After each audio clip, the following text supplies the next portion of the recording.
Where were you before the fire started? I was at work.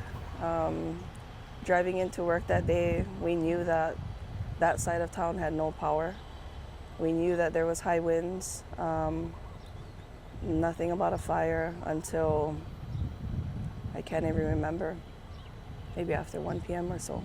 Did you evacuate that day? No. You stayed in the hotel. I tried twice, but was unsuccessful. Why were you unsuccessful? There was a lot of cars on the road, and I got maybe about 5-10 minutes down from the road, down from the hotel I worked at. And just out of panic and fear, I said, you know what, this is the wrong. I gotta get off the road. Let me get back out. Let me go back to the hotel. I need reception. I jumped on the road initially because I was desperate to find reception, because I had no way of contacting my son and my husband to let them know where I was. More importantly, to make sure that they were okay too. Oh my God, you're on this road. It is your way to safety, home to your family. And it must be bumper to bumper traffic at this point. Yes. What was going on in your mind? Were you panicked? Were you afraid? It was a kind of fear and panic that I have never experienced before in my life. The second time I got on the road, it was a desperate attempt to make sure that someone picked my son up from football practice. It was already after 6 o'clock and practice finished at 6. And the last thing that I did before before my reception cut off was letting the people asking me if he needed a ride, letting them know that I had taken care of it and I was on my way out. So my fear initially was that my son was sitting alone in the dark at a park, maybe surrounded by a fire. I continued to drive into Lahaina in hopes that the closer I got, the stronger reception I would get. Maybe some notifications would start pinging on my phone. During the second time I tried to get out, bumper to bumper traffic, but the traffic was still moving into Lahaina, which gave me the sense of hope and security, I guess you could say, that it was safe to continue heading in that direction. There was little to none cars headed back north into Kanapali, which also gave me the reassurance that I could continue to head in that direction. Oh my God. You had no idea that as you were evacuating, you were actually heading into the firestorm. I didn't know. I didn't know until there was big black mushroom clouds of smoke continuing to stack up on each other, bigger and bigger. And I got a little bit of reception. I called my husband and I said, I don't think I should continue. The road is still open, but I'm not sure, I don't know, I'm scared. And then I lost reception again. What you're describing is so much misinformation, miscommunication. You unknowingly were heading into the danger zone. Willingly, unknowingly, blindly headed into the fire. How did you see something that just said, I gotta get out of here? Yeah, so I sat there for maybe another 5-10 minutes after I cut out a reception, and the only traffic coming into Lahaina was guys on mopeds, on bicycles, on motorcycles. And I don't know who this guy was, but he probably saved my life. There was a guy packing 3 kids on his motorcycle. He stopped to talk to the lady in the car in front of me, and he told her, "Cousin, I love you, but you gotta turn around, because if you continue to head into Lahaina, you're not gonna make it out alive. The fire is taking over Taco Bell, and it's burning down Front Street. I love you. I don't know if I'm gonna see you again, but I gotta go. I gotta get my kids to safety." Once I heard that, I realized I didn't know where my safe place was. And the only option I had at that point was to turn around and go back to work. Did you have any notice, any evacuation alert issued to you? Was there any communication in these first few hours of that panic state? No. Nothing. You go back to the hotel. What happens over the course of the next day or two? We're still in the dark. We have no power. We have maybe 2 or 3 spots that would give us a little bit of reception, and that is when all of the guests and the associates would crowd in that area, hoping that that would be enough just to make that one phone call, send that last text. And we ran out of everything.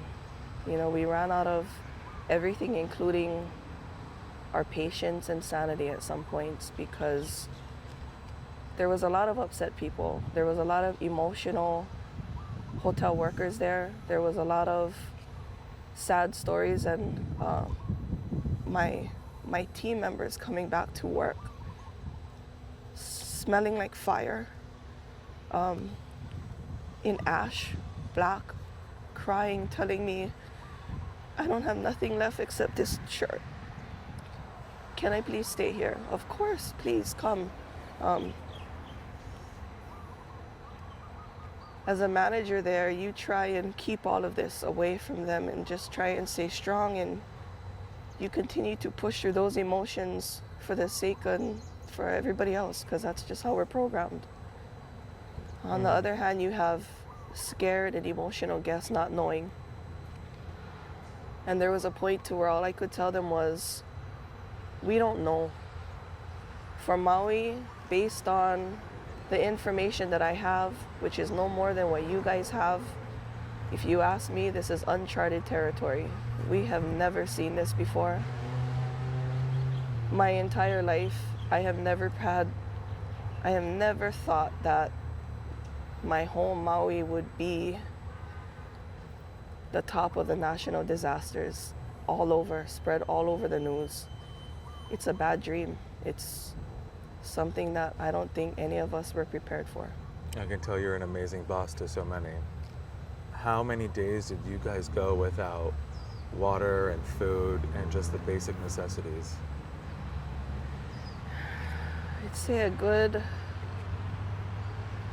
the first day was hard. Tuesday was hard. Wednesday was hard. By Wednesday, we were able to provide coffee in the morning. We were able to make sandwiches and hot dogs.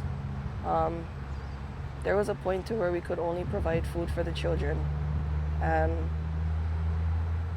that was just all we could do. There was no way food could get in or out. There was a point in time to where I had to step back and ask myself, there's an airport right up the road. Why isn't that being used? There's an ocean front 20 feet from our lobby. Why are we not using that? I don't know.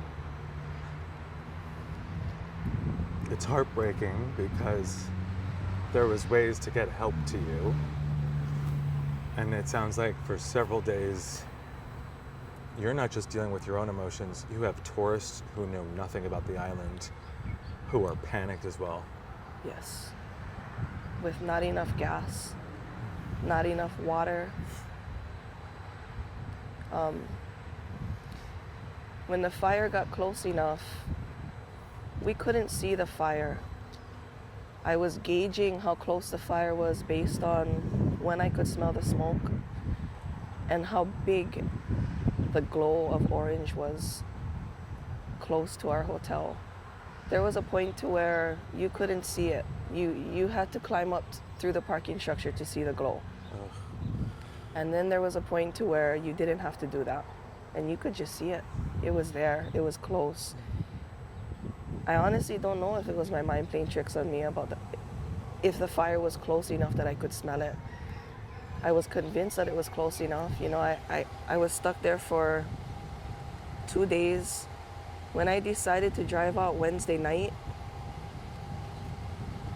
I didn't know if the road was open. I didn't know if the fire stopped. But that was where I drew the line and said, I need to get out. I need to go, and I'm just gonna I'm gonna take it. I'm gonna take this chance, and I'm going out on a prayer, and maybe even a miracle at this point. God, please be with me.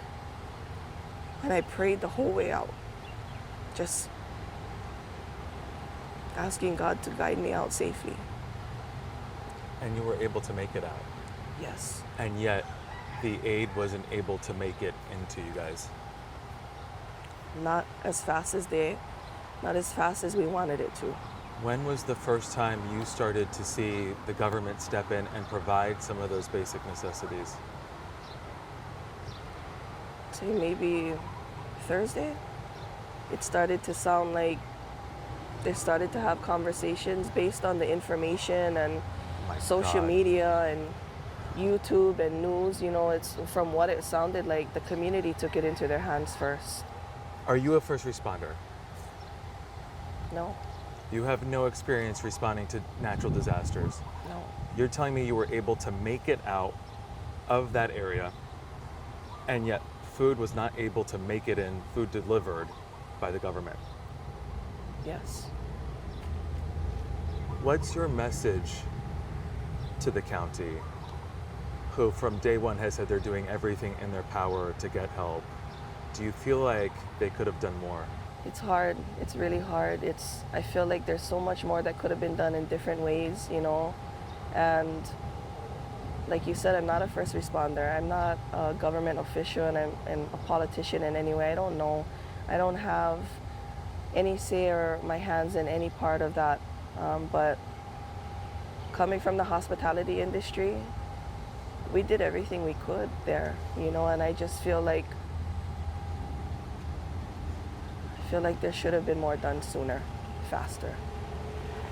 My last question, you now know, based on just the images alone, what happened in Lahaina. You were trying to get into Lahaina. You thought it was safe because you had no idea where to go. Now seeing those images, what goes on in your mind?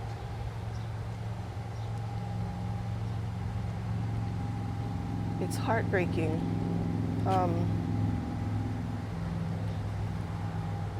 I know for sure that if I had made it in there, hearing stories of children crying,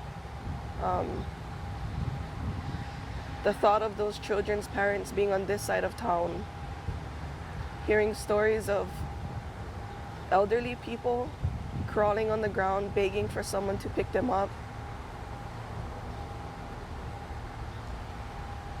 There are parts of me that wish I did make it in to help those lives.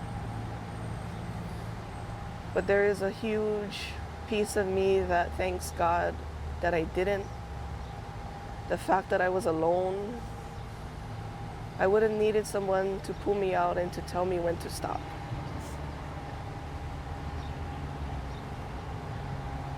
It's tragic. Have you lost any friends or colleagues? I don't know yet. And I heard that today they're supposed to be releasing the names of the 100 or so victims that have been recovered and identified so far. And you can almost feel the sadness and the anticipation of that list here, just in the energy on the island of Maui. It's something that nobody is looking forward to seeing.